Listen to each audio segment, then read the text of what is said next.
S'il vous plaît, tout ce que nous voulons, c'est étudier. Excellent. Je pense que c'est très bien, Valérie. Merci pour ça. Merci pour nous avoir rappelé que justement, apprendre à l'ère de l'intelligence artificielle, c'est aussi être déterminé à revoir notre registre de pensée, réinterroger nos vérités, réinterroger nos certitudes, réinterroger nos pratiques, réinterroger nos méthodes, avoir une autre compréhension de l'écosystème éducatif.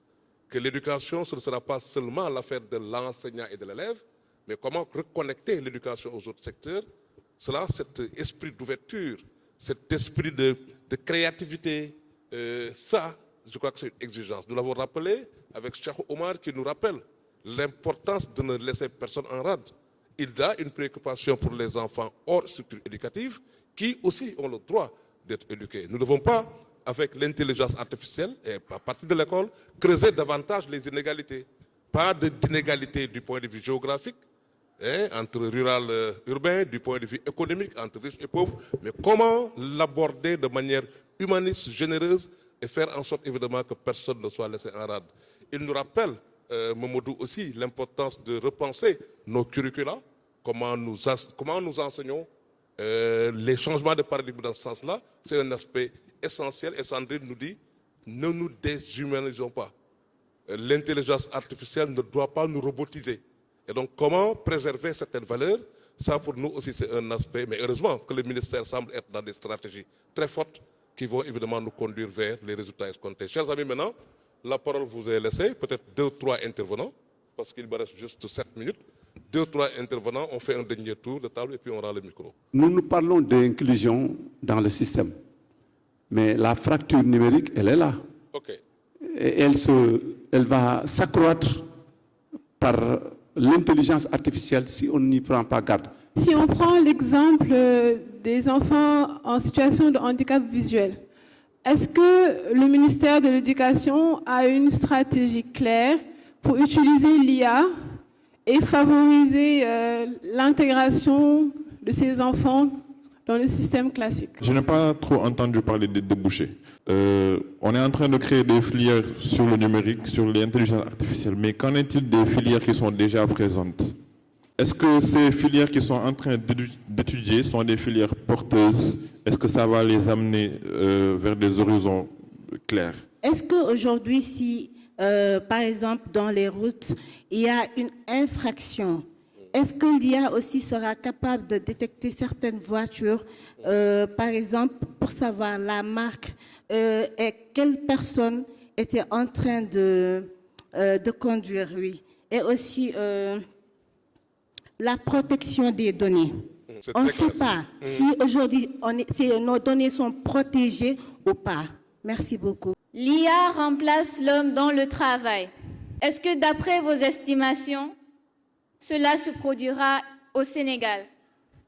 Auquel cas, comment pouvons-nous, les jeunes, y faire face, étant donné notre système éducatif actuel?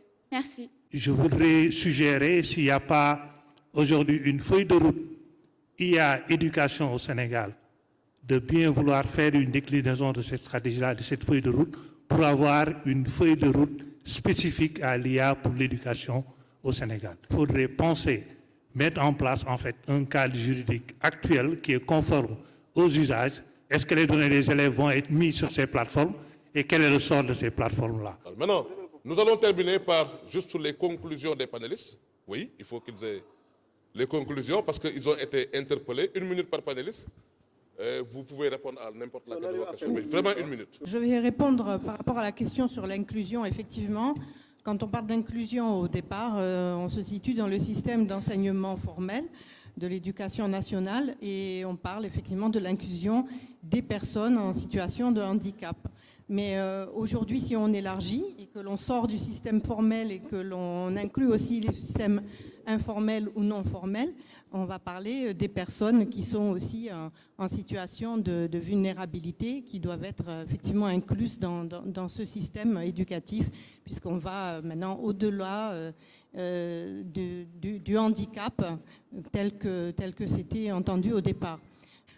Et donc, par rapport à la formation des enseignants, c'est une question cruciale. 105 000 enseignants formés à l'IA, c'est bien, je dirais, mais aujourd'hui, moi, j'attends une formation initiale vraiment de qualité. Alors, par rapport aux données, c'est une réflexion que le ministère de l'Éducation ne peut pas engager seul. Elle implique le ministère en charge du numérique, la primature et la présidence. Là, il s'agit de souveraineté nationale carrément par rapport aux données.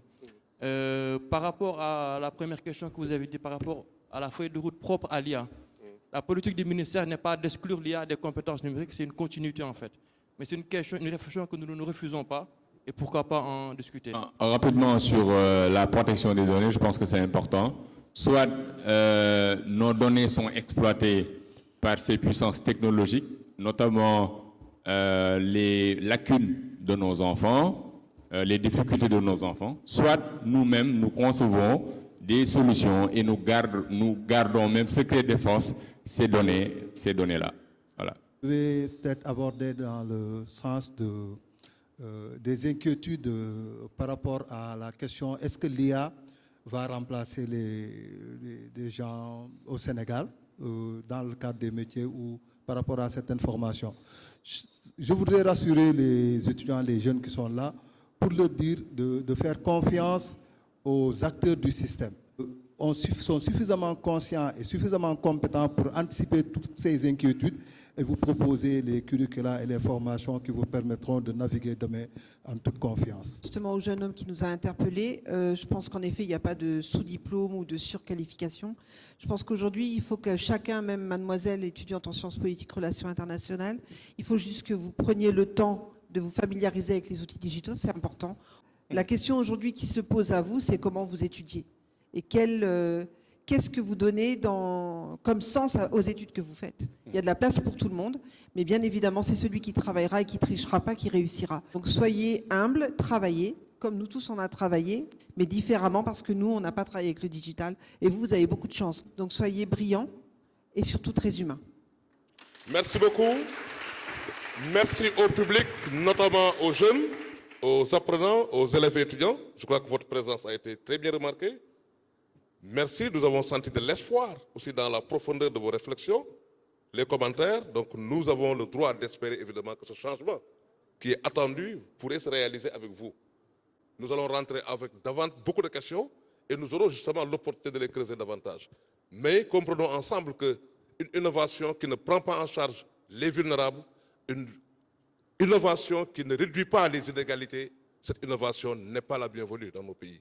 Donc travaillons à faire preuve de générosité, faisons en sorte de réduire les distances qui existent entre les plus riches et les plus pauvres, le monde rural et le monde urbain, mais faisons en sorte évidemment d'avoir un ministère de l'Éducation qui ait une stratégie bien réfléchie, bien pensée, de manière inclusive parce que les ressources humaines sont là et c'est ça qui pourrait nous permettre évidemment d'atteindre les objectifs et les résultats qui sont attendus.